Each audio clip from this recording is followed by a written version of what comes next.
जोहार आप सभी स्टूडेंट्स का आप सभी के YouTube channel Jharkhand math zone पर मैं सचिन चंद्र आप सभी स्टूडेंट्स का स्वागत करता हूं आप सभी के YouTube channel Jharkhand math zone पर। तो प्यारे बच्चों, जैसे कि आप सभी देख पा रहे हैं, लेक्चर नंबर 40 में हम लोग आ चुके हैं। सेमेस्टर 2 के बच्चों के लिए ये वीडियो लेक्चर सेशन चल रहा है। डिफरेंशियल इक्वेशन बुक का नाम है, चैप्टर का नाम है और पेपर नंबर 4 चल रहा है। बीएससी मैथमेटिक्स ऑनर्स साथ ही साथ बीटेक वालों के लिए चल रहा है और बीई वालों के लिए भी चल रहा है।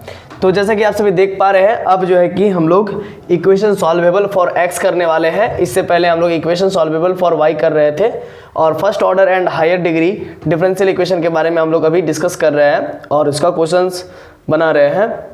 फर्स्ट ऑर्डर तो होगा लेकिन डिग्री फर्स्ट नहीं होगा, हो सकता है सेकेंड डिग्री का हो सकता है थर्ड डिग्री का हो सकता है फोर्थ का हो, फोर्थ डिग्री का हो या फिर dot dot dot nth degree का हो। देखिए क्वेश्चन है, solve x equal to Y P plus A P square.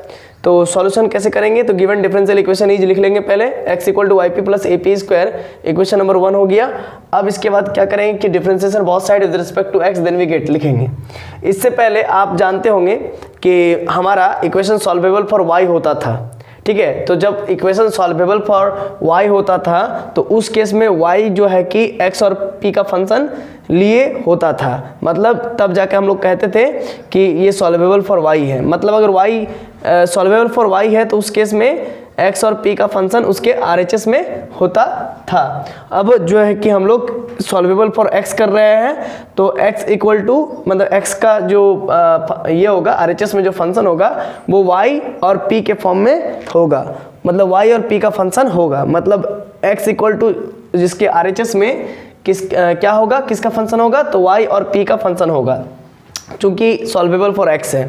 तो देखिए यहाँ पर भी मैंने वही लिखा है कि x इक्वल टू वाई और p, देखिए इसके RHS में फंक्शन है तो इसीलिए ये सॉल्वेबल फॉर x है। तो सॉल्यूशन में क्या लिखेंगे, given differential equation equal to given differential equation is x equal to Y P plus A P square, ये इक्वेशन नंबर 1 हो गया। और आपको मालूम है कि जैसा कि आपको मालूम ही होगा कि अगर सॉल्वेबल फॉर y होता था तो हम लोग मतलब जो है कि x के रिस्पेक्ट में डिफरेंशिएशन करते थे। सॉल्वेबल फॉर y होता था तो x के रिस्पेक्ट में डिफरेंशिएशन करते थे, और अगर सॉल्वेबल फॉर x है तो हम लोग y के रिस्पेक्ट में डिफरेंशिएशन करेंगे, ठीक है। ध्यान दीजिएगा, हम लोग का इससे पहले क्या था, सॉल्वेबल फॉर y हुआ करता था। तो सॉल्वेबल फॉर y होने के कारण उस समय हम लोग differentiation both side with respect to x लिखते थे, और अब चूंकि सॉल्वेबल फॉर x है ना, ये सॉल्वेबल फॉर x है, ये गिवन इक्वेशन 1, इसी वजह से differentiation both sides with respect to y लिखना पड़ेगा, देन वी गेट। तो देखिए dx बाई dy होगा, p को छोड़ देंगे, y का डिफरेंशिएशन y के ही रिस्पेक्ट में 1 होगा, और फिर y को छोड़ेंगे dp बाई dy होगा, फिर प्लस a को छोड़ देंगे एज ए कोफिशिएंट और p स्क्वायर का 2p और dp बाई dy हो जाएगा। तो देखिए dx बाई dy का मतलब कुछ नहीं निकलता है, इसीलिए इसका रेसिप्रोकल कर देंगे तो 1 अपॉन dy बाई dx हो जाएगा equal to p into 1p हो जाएगा plus y into dp by dy plus 2ap dp by dy, और dy बाई dx का वैल्यू p होता है इक्वल टू p प्लस यहाँ पर dp बाई dy कॉमन ले लेंगे तो y plus 2ap dp by dy हो गया। अब इधर 1 अपॉन p है, इधर प्लस में है तो इधर माइनस में p हो गया equal to y plus 2ap dp by dy हो गया। इधर एलसीएम ले लेंगे तो 1 minus p square upon p dp, फिर क्या हो जाएगा, इधर dp बाई dy है तो इधर आ जाएगा तो dy बाई dp हो जाएगा। इस तरफ ये डिवाइड में है तो इधर मल्टीप्लाई में हो जाएगा, ये मल्टीप्लाई में है तो इधर डिवाइड में हो जाएगा dy बाई dp, तो इधर इक्वल टू में y प्लस 2ap हो जाएगा। अब आगे देखिए क्या होता है, देखिए यहाँ पर dy बाई dp को हमने रहने दिया, dy बाई dp को इधर रहने दिया, और इधर y प्लस 2ap है तो वो भी है, लेकिन ये इंटू में है 1 plus P square upon p, इसको हम लोग डिवाइड में ले चल जाते हैं तो y upon 1 minus p square upon p हो जाएगा, अब plus 2ap upon 1 minus p square upon p हो जाएगा। देख लीजिए ये वाला, मतलब ये जो मल्टीप्लाई में था वो डिवाइड में आ चुका है। अब dy by dp equal to ये ऊपर चल जाएगा तो py upon 1 minus p square plus ये ऊपर चल जाएगा तो 2ap square upon 1 minus p square. अब dy बाई dp है और इधर प्लस में है ये पूरा टर्म, इधर ले आएंगे तो p upon 1 minus p square into y equal to 2ap square upon 1 minus p square, ये इक्वेशन नंबर 2 हो गया। और ये एक तरह से देखा जाए तो लीनियर डिफरेंशियल इक्वेशन के फॉर्मेट में लग रहा है, और लीनियर इन y है, देखिए ऊपर में भी y है यहाँ पर भी y है, तो ये लीनियर इन y है। तो which is a linear differential equation in the form of d y by d x plus p y equal to q. यहाँ पर आप देख रहे हैं स्मॉल पी है और यहाँ पर देख रहे हैं आप कैपिटल पी है। तो ये जो इस कैपिटल पी है वो स्मॉल पी का फंक्शन है, समझ रहे हैं ना। ये जो कैपिटल पी है वो स्मॉल पी का फंक्शन है, ठीक है। अब आगे where p equal to capital p बराबर क्या हो जाएगा, minus p upon 1 minus p square and q equal to 2a p square upon 1 minus p square. Compare करके हम लोग लिख दिए। तो अब इंटीग्रेटिंग फैक्टर क्या हो जाएगा, e to the power p d p, है ना। पी डी पी क्यों हो रहा है, क्योंकि आप देख सक रहे हैं कि नीचे में p है, ठीक है ना, इसीलिए पी डी पी। अगर नीचे में x रहता तो x होता है, अगर y रहता तो y होता है। तो पी डी पी, तो p का वैल्यू क्या है, कैपिटल P का value minus p upon 1 minus p square into d p है। अब इंटीग्रेटिंग फैक्टर देखिए उधर हम लोग कर रहे हैं, ठीक है, इंटीग्रेटिंग फैक्टर। तो इस जगह पर माइनस पी अपन समथिंग है। तो देखिए अगर 1 माइनस पी स्क्वायर को अगर टी लेट करेंगे तो इसको डिफ्रेंशिएशन करने के बाद minus 2p d p equal to d t आएगा। तो कहीं ना कहीं हम लोग को सेटिंग गेटिंग करना पड़ेगा। ऊपर में हम लोग -2 ऊपर में 2 हम लोग मल्टीप्लाई कर देते हैं और 2 डिवाइड कर देते हैं। तो इससे क्या फ़ायदा होगा, इससे ये फ़ायदा होगा कि आप जानते होंगे कि एफ डस एक्स अपॉन एफ एक्स का इंटीग्रेशन क्या होता है, एफ डस एक्स अपॉन एफ एक्स का इंटीग्रेशन क्या होता है। तो ये होता है लॉग एक्स, क्या होता है, log x, log F x, ठीक है ना, ये होता है, ये होता है। ये इसको बढ़िया से ब्लॉक करके लिख लीजिए। ऊपर में एफ डस एक्स रहेगा और नीचे में अगर एफ एक्स रहे, मतलब एफ एक्स का ही ऊपर में डिफ्रेंसिएशन रहे तो उसका क्या रहता है, इंटीग्रेशन लॉग एफ एक्स होता है। तो मैंने भी वही काम किया यहाँ पर। देखिए मैंने 1/2 मल्टीप्लाई कर दिया इधर और इधर 2 से इधर भी मल्टीप्लाई कर दिया। इससे क्या होगा कि 2 कैंसिल हो जाएगा। तो ऊपर में minus p upon 1 minus p square बचेगा।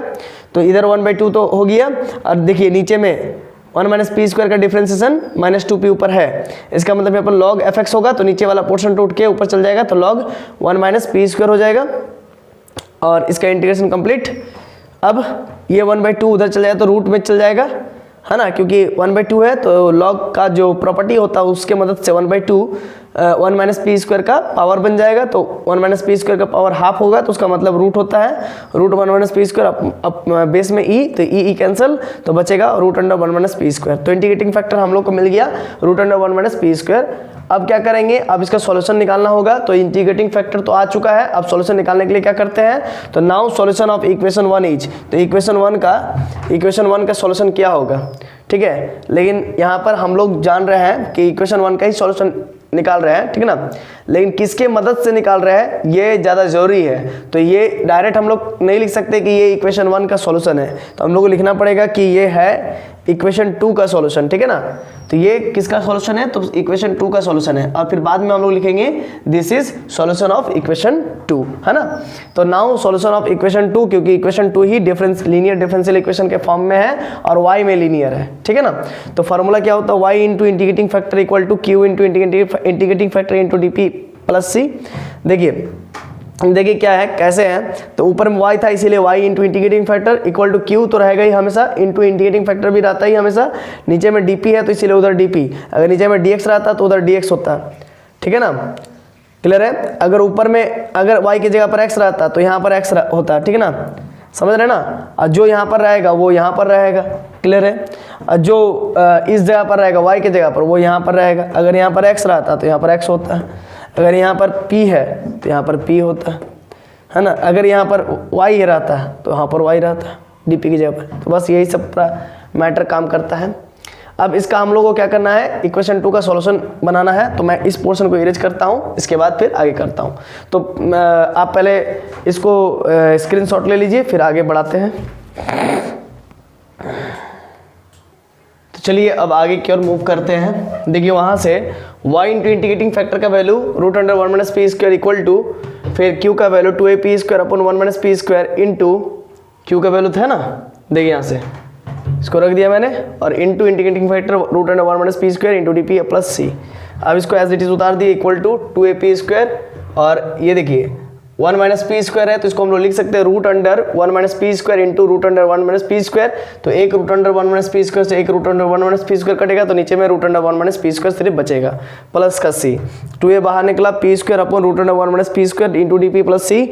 अब 2a बाहर निकला 1 माइनस पी स्क्वायर। ऐसा क्यों किया, ताकि नीचे वाला से कट सके, है ना। सेटिंग गेटिंग है, आप लोग क्लास 12th में ये सब इंटीग्रेशन जरूर किए होंगे, है ना। तो 1 minus 1 minus p square upon root under 1 minus p square into d p plus सी। तो देखिए यहाँ पर 2a 1 upon root under 1 minus p square into d P minus, आप देखिए ये 1 माइनस पी स्क्वायर है, इसको हम लोग लिख सकते हैं root under 1 minus p square into root under 1 minus p square. तो नीचे में root under 1 minus p square है, तो एक root under 1 minus p square से एक root under 1 minus p square cut जाएगा, तो बचेगा root under 1 minus p square ऊपर वाला, फिर बांट दिए, समझ रहे ना, into d p plus c. मतलब ये है ना बाबू कि root under 1 minus p square को लिख सकते हो ना, root under 1 minus p square into root under 1 minus p square. तो नीचे में भी तो एक root under 1 minus p square है, तो एक एक कट जाएगा, तो बचेगा root under 1 minus p square, बचेगा क्या, root under 1 minus p square, root under 1 minus p square into d p plus सी। अब आगे के लिए मुझे ये वाला पोर्शन इरेज करना पड़ेगा, तो चलो पहले इसको करो।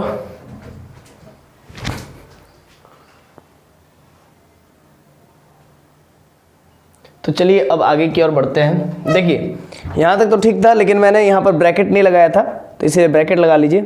ये जो 2a को निकाले ना, तो फिर ब्रैकेट लगाना चाहिए था, वो मैंने लगाया नहीं था, चलिए मैंने लगा दिया है अब, ठीक है। तो देखिए यहाँ पर समझिए y into root under 1 minus p square equal to 2a है, और ब्रैकेट लगा दिए है, तो 1 इंटीग्रेशन करेंगे 1 upon root under 1 minus p square का, तो साइन इनवर्स p होगा, और यहाँ पर माइनस है, ठीक है ना, यहाँ पर माइनस है, यहाँ पर मैंने प्लस लगाया है और यहाँ पर फिर माइनस लगाया है, ब्रैकेट डाल दिया है, प्लस माइनस माइनस हो जाएगा इसी वजह से।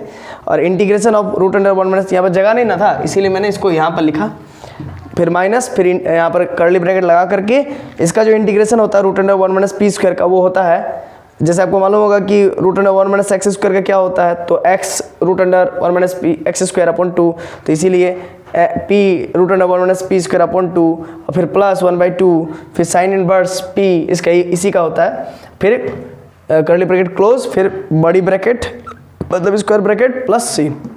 ये आपका इक्वेशन 3 आ गया है। तो अब यहाँ पर आप देख सकते हो कि p को एलिमिनेट करना, p का वैल्यू को निकाल करके फिर इक्वेशन 1 में पुट करना, ये पॉसिबल नहीं है। क्यों? क्योंकि यहाँ पर p मेरा एलिमिनेट ही नहीं हो पा रहा, p यहाँ पर भी घुसा हुआ, p यहाँ पर भी घुसा हुआ, p यहाँ पर भी घुसा हुआ, p यहाँ पर भी घुसा हुआ, तो p को एलिमिनेट करना मुश्किल है। इसको इक्वेशन 3 मान लेंगे, और जब कभी भी आपको मालूम है, मैंने बता रखा है, जब भी p एलिमिनेट नहीं हो रहा है तो फिर एक लाइन लिखते हैं, बस वही काफ़ी होता है, eliminating p between equation 1 and 3 then we get required solution, तब हमको रिक्वायर्ड सॉल्यूशन मिल जाएगा। बस इतना ही लिख देंगे, काफ़ी है ना। रिक्वायर्ड सॉल्यूशन किसके लिए? तो इक्वेशन 1 के लिए, ठीक है ना। लेकिन अभी ये जो बना है, ये हमारा इतना आया है, ये सॉल्यूशन किसके लिए है? तो इक्वेशन नंबर 2 के लिए, क्योंकि वही लीनियर डिफरेंशियल इक्वेशन में था, ठीक है ना। तो एलिमिनेट करेंगे p को बिटवीन 1 एंड 3, इक्वेशन 1 जो गिवन था और ये 3, इन दोनों में p को एलिमिनेट करेंगे तो हमको मिल जाएगा रिक्वायर्ड सॉल्यूशन। हालांकि करके दिखलाना नहीं है ना, कि p को यहाँ से एलिमिनेट करके दिखलाना नहीं है, हालांकि आप कर भी नहीं पाओगे, सिर्फ लिख देना है कि eliminating p between equation 1 and 3 then we get required solution, बस आपको नंबर मिल जाएगा। यही आपका आंसर हुआ टोटल, ठीक है। अब थोड़ा सा और कुछ जानने की बात है, वो जान लीजिए। अब इसी सवाल को जो मैंने दिया था इसी लेक्चर में, तो अब इसी सवाल को सॉल्वेबल फॉर y में करे तब इसका एक और सॉल्यूशन हो सकता है, ठीक है ना। तो अभी ये मैंने क्या किया, सॉल्वेबल फॉर x के लिए किया, तो ये सॉल्वेबल फॉर y से भी बन सकता है, ठीक है। आप बोलोगे कैसे? तो कुछ ऐसे क्वेश्चंस होते हैं जो दोनों तरीके से बनते हैं, कुछ ऐसे क्वेश्चंस होते हैं जो दोनों के दोनों तरीके से बनते हैं। ये सॉल्वेबल फॉर x है, साथ ही साथ ये सॉल्वेबल फॉर y भी है ना। तो सॉल्वेबल फॉर x से हम लोग बना दिए हैं, अब आप खुद ट्राई कीजिएगा सॉल्वेबल फॉर y से, ठीक है ना। तो चलिए मिलते हैं नेक्स्ट वीडियो लेक्चर में। आशा है कि आपको ये वीडियो लेक्चर समझ में आ गया होगा, लेक्चर नंबर 40।